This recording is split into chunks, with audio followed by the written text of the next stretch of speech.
आज की इस वीडियो में हम कक्षा 10 के विज्ञान में पाठ 2 अम्ल क्षार एवं लवण के महत्वपूर्ण वर्णनात्मक प्रश्नों का संग्रह लेकर के आ चुके हैं। देखिए, महत्वपूर्ण वर्णनात्मक प्रश्न में कौन कौन से प्रश्न पाठ 2 से पूछे जाएंगे, उन प्रश्नों को इस वीडियो में बताने वाले हैं। अगर आप ये सारे प्रश्न तैयार कर लेंगे तो 100% गारंटी है कि यही एग्जाम में आएंगे। ठीक है, जो मैं प्रश्न इस वीडियो में बताऊंगा वही प्रश्न आ सकते हैं एग्जाम में इस पाठ 2 से। ठीक है, पाठ 2 से जो भी प्रश्न आ सकते हैं उन सभी प्रश्नों को मैं बताया हूँ, और ज़्यादा प्रश्न नहीं बताया हैं। बहुत छोटी वीडियो होने वाली है, तो सारे प्रश्न आपको तैयार कर लेने हैं। ठीक है, अगर आप सारे प्रश्न तैयार कर लेंगे तो अच्छा रिजल्ट निकल के आएगा। ठीक है, सबसे पहले बात करते हैं। पहला हमारा प्रश्न जो कई सालों से पूछा जा रहा है, क्या है?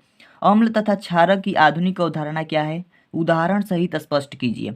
अम्ल और क्षारक की आधुनिक अवधारणा को उदाहरण सहित यानी कि उसकी परिभाषा को उदाहरण सहित हमें व्यक्त करना है। ये प्रश्न 2011 में, 12 में, 14 में, 17 में और 18 में पूछा हुआ प्रश्न है। ठीक है, ये 2011 में आया था, 12 में आया था, 14 में आया था, 17 में और 18 में आया हुआ प्रश्न है। सबसे पहले हम बात करते हैं अम्ल क्षारक की। क्या है? तो अम्ल की परिभाषा की बात करते हैं और इसके उदाहरण की। तो अम्ल की जो परिभाषा होती है, वे पदार्थ जो जलीय विलयन में हाइड्रोजन आयन देते हैं अम्ल कहलाते हैं। हाइड्रोजन आयन मतलब H+ आयन देते हैं। वे पदार्थ जो जलीय विलयन में हाइड्रोजन आयन यानी कि H+ आयन देते हैं अम्ल कहलाते हैं। जैसे उदाहरण समझेंगे तो आपको समझ में आ जाएगा। उदाहरण में देखिए, जैसे HCl होता है, ये अम्ल होता है। क्यों? क्योंकि जब इसकी हम उत्क्रमणीय अभिक्रिया द्वारा इसको जब हम खंडित करते हैं तो ये बनता है H+ और प्लस में Cl- हो जाता है। तो इसमें क्या निकला? H+ आयन दे रहा है कि नहीं? यह जो विलयन है यह H+ आयन दे रहा है कि नहीं? दे रहा है। तो इसलिए ये क्या होगा? अम्लीय होगा। ठीक है, और दूसरा देखिए HNO3। अब इसको जब हम उत्क्रमणीय अभिक्रिया द्वारा कराते हैं तो ये H+ और प्लस में NO3- में टूटता है, तो यहाँ पे H+ आयन मिल रहा है, तो ये भी क्या हो गया? अम्लीय हो गया। तो ये अम्लीय अभिक्रियाएं हैं। ठीक है, तो ये हो गया अम्ल की परिभाषा और अम्ल की उदाहरण, अम्ल की अवधारणा और अम्ल का उदाहरण। अब बात करते हैं क्षारक की परिभाषा और क्षारक के उदाहरण के बारे में। देखिए, 2023 में आपको पता होगा कि ये सारे प्रश्न 4 नंबर में या 6 नंबर में पूछे जा सकते हैं। ठीक है, अब देखिए क्षारक की बात करते हैं। क्षारक में क्या लिखेंगे आप? वे यौगिक जो जलीय विलयन में हाइड्रॉक्सिल आयन OH- देते हैं, हाइड्रॉक्सिल आयन के अलावा कोई ऋण आयन नहीं देते, क्षारक कहलाते हैं। ध्यान से समझिएगा, बिल्कुल आसान भाषा में हमने लिखा हुआ है। वे यौगिक जो जलीय विलयन में, हमने अभी अम्ल के बारे में पढ़ा, तो वे पदार्थ जो जलीय विलयन में H+ आयन देते थे, लेकिन इसमें वे यौगिक या वे पदार्थ जो जलीय विलयन में हाइड्रॉक्सिल आयन यानी कि OH- देंगे। उसमें H+ दे रहे थे, इसमें OH- देंगे। हाइड्रॉक्सिल आयन के अलावा यानी कि OH- के अलावा और कोई ऋण आयन नहीं देंगे, उसे हम क्षार कहते हैं। ठीक है, वो क्षार कहलाता है। अब इसके उदाहरण की बात की जाए तो उदाहरण देखिए, समझ में आ जाएगा। NaOH है हमारा। ठीक है, तो NaOH को जब हम उत्क्रमणीय अभिक्रिया द्वारा इसको खंडित करते हैं तो Na के ऊपर प्लस में OH- निकल के आता है, यानी कि यह कौन सा आयन दे रहा है? OH- आयन दे रहा है। ठीक है, इस प्रकार से, और इसके अलावा कोई अन्य ऋण आयन नहीं दे रहा है, ये धनायन है। ठीक है, तो कोई अन्य ऋण आयन नहीं दे रहा है, तो इसलिए ये क्या होगा? क्षारक होगा। ठीक है, दूसरे की बात करते हैं NH4OH, और इसको उत्क्रमणीय दो अभिक्रिया द्वारा खंडित करते हैं तो NH4 के प्लस और प्लस में OH- हो जाता है। ठीक है, इसे हम कहते हैं क्षारक। आपने समझ गया होगा, और ये सारे उदाहरण और ये डिफिनीशन आप याद कर लीजिए, क्योंकि इसका काफ़ी इंपॉर्टेंट क्वेश्चन है, हर साल पूछा जाता है, आ सकता है इस साल भी। ठीक है, अब बात करते हैं दूसरा इंपॉर्टेंट क्वेश्चन क्या है हमारा।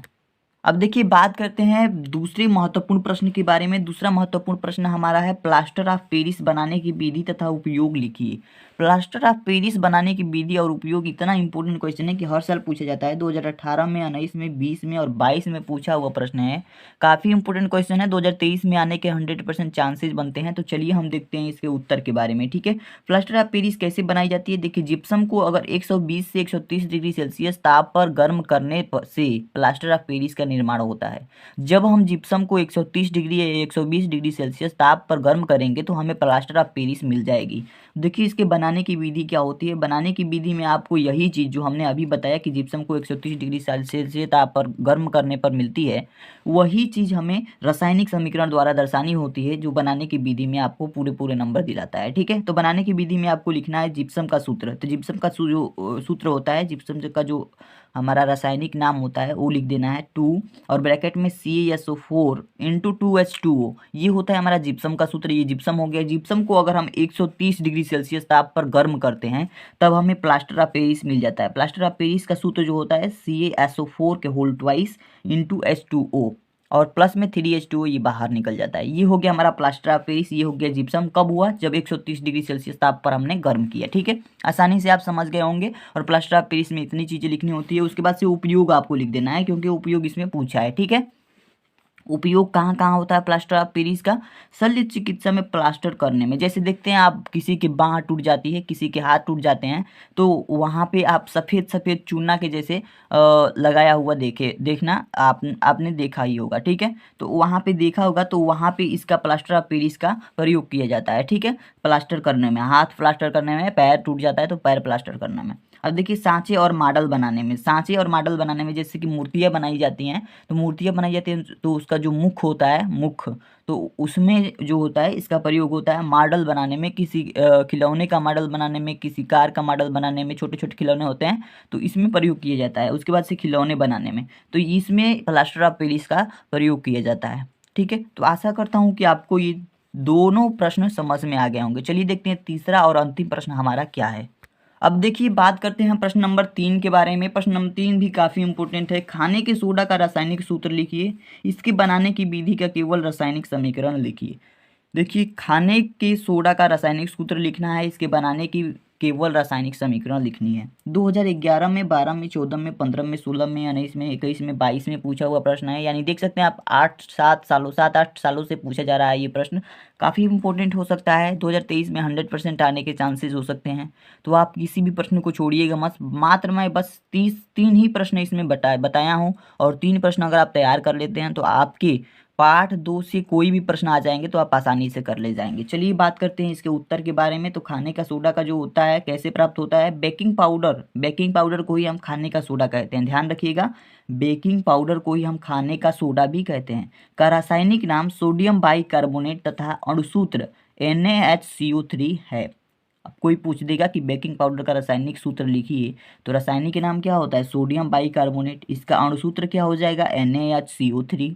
इसी को तो हम कहते हैं सोडियम बाइकार्बोनेट। ठीक है, तो ये हो गया हमारा। अब बनाने की विधि के बारे में बात करते हैं।